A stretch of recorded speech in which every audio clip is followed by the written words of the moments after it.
తీసేయండి అన్నారు.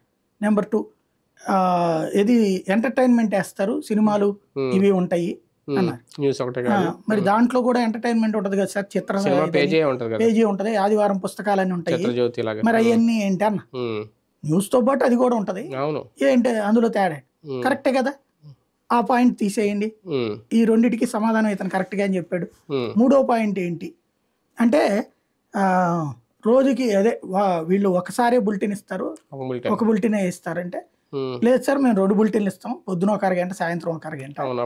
రెండోది పేపర్ ఒకసారే కదా సార్ వేసేది, మరి కదా.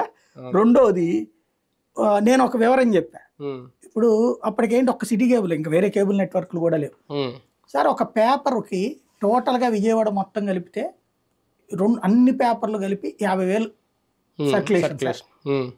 ప్రజాశక్తి, విశాలాంధ్ర, స్వర్ణాంధ్ర అన్ని కలిపితే 50,000 సర్క్యులేషన్ సార్. మా కేబుల్ నెట్వర్క్ వచ్చి 150,000 కనెక్షన్లు. 150,000 కనెక్షన్లలో ఉన్నటువంటి వాళ్ళందరూ కంపల్సరీగా ఫాలో అవుతారు న్యూస్.